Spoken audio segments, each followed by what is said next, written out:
अस्सलामुअलैकुम दोस्तों, क्या हाल है दोस्तों। उम्मीद करूँगा मेरे देखने वाले तमाम दोस्त ठीक होंगे। दोस्तों आज की वीडियो काफ़ी ज़्यादा इंटरेस्टिंग होने वाली है क्योंकि आज की इस वीडियो में दोस्तों हम रेसलिंग के बारे में बात करेंगे। जी हाँ दोस्तों, हम में से तमाम लोग रेसलिंग देखने का शौक़ रखते हैं। दोस्तों आज की इस वीडियो में हम बात करेंगे दिलीप सिंह राणा के बारे में, जो कि दोस्तों आज की इस दुनिया का काफ़ी ज़्यादा सक्सेसफुल रेसलर है।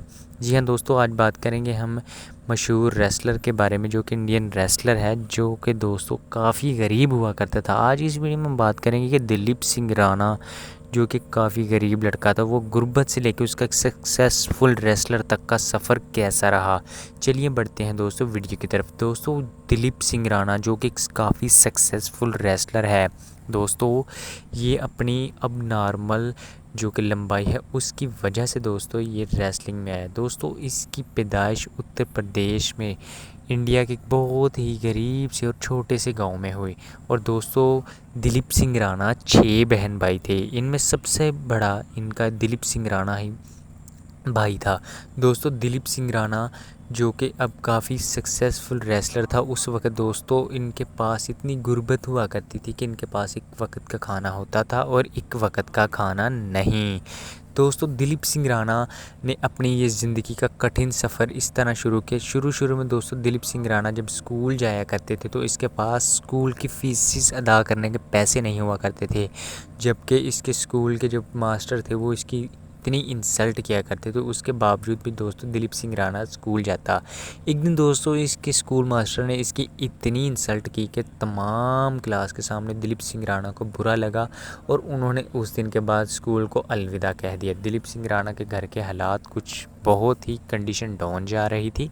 उसी वक्त दोस्तों दिलीप सिंह राणा को उसके गाँव में कहते हैं कोई वैकेंसी वगैरह आई, जिसमें कहा गया कि हर रोज़ जो मज़दूर काम करेगा उसको 5 रुपये दिए जाएंगे। जबकि दोस्तों दिलीप सिंह राणा की उस वक्त 2.5 रुपये स्कूल फीसिस हुआ करती थी। और दिलीप सिंह राणा को जब पता चला कि काम करने से एक दिन में 5 रुपये मिलेंगे तो वो काफ़ी ज़्यादा एक्साइटेड हुआ और वो काम पर जाने लगा। काम दोस्तों मुहिम थी जो कि दरख्त लगाने की। दोस्तों खैर दिलीप सिंह राणा ने इसके अलावा और भी काफ़ी सारी जॉब्स की, जैसा कि उन्होंने सड़क पर झाड़ू लगाने का काम किया, वेटर्स का किया और पुलिस में भी नौकरी की। दोस्तों दिलीप सिंह राणा जिसने कि कभी भी स्कूल की सिर्फ शक्ल देखी थी, पढ़ा कुछ भी नहीं था इतना, उसको दोस्तों फिर भी उसके कद काठ और अच्छी लंबाई और कद की वजह से दोस्तों उसको पुलिस में भर्ती कर लिया गया।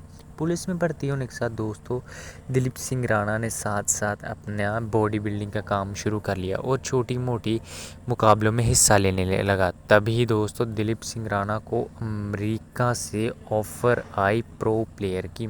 दोस्तों दिलीप सिंह राणा के लिए मुश्किल नहीं था, पुलिस की नौकरी छोड़कर अमेरिका जाना मुश्किल था, तो वहाँ लैंग्वेजेस का मसला था, तो वहाँ उसके लिए रिहाइश का। दोस्तों दिलीप सिंह राणा को आपको बताता जो 10 फीट का एक कमरा दिया गया था और जिसकी तकरीबन लंबाई भी 10 फीट ही थी।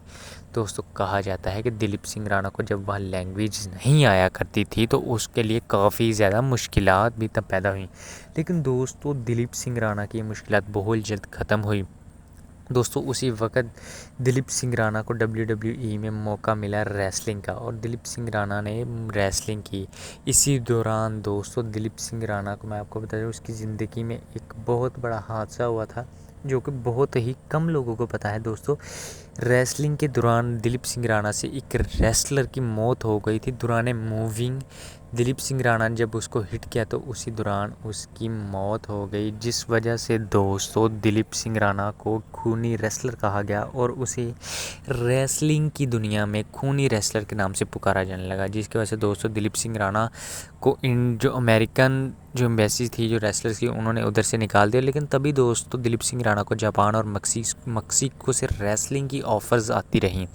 इसी दौरान दोस्तों तफ्तीश के बाद पता चला कि जो दिलीप सिंह राणा से जो लड़का मरा था वो रेसलिंग के लिए अनफिट था। उसकी वजह ये थी कि डॉक्टर्स ने उनको रेसलिंग के लिए मना किया था, लेकिन WWE के फोर्स करने की वजह से, उनकी सेहत का ख्याल न रखने की वजह से उसकी मौत हुई। खैर दोस्तों जो रेसलर मरा उनकी फैमिली ने इस पर केस भी किया WWE पर, जिसके मतलब उन्हें तकरीबन बाद में 1.3 मिलियन यानी 1.3 मिलियन डॉलर भी मिले दोस्तों। इसके बाद दिलीप सिंह राणा का एक मुकाबला अंडरटेकर, जो कि उस वक़्त काफ़ी नाम था जिसका रेसलिंग में, उसके साथ मुकाबला हुआ। उसके साथ मुकाबला होने के बाद दोस्तों दिलीप सिंह राणा ने पीछे मुड़कर नहीं देखा और अपना करियर इसी तरह जारी रखा और इस तरह वो एक सक्सेसफुल रेसलर बने दोस्तों। आपको बता चलूँ इस वक्त दिलीप सिंह राणा का अमेरिका में एक बिज़नेस भी है और इंडिया में उनकी रेसलिंग की इस वक्त एकेडमी भी है दोस्तों। ये थी दिलीप सिंह राणा की कहानी। उम्मीद करूँगा आपको अच्छी लगी होगी दोस्तों। अगर आपको अच्छी लगी प्लीज़ वीडियो को लाइक करना, चैनल को ज़रूर सब्सक्राइब करना।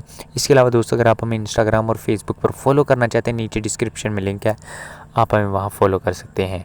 अल्लाह हाफिज़।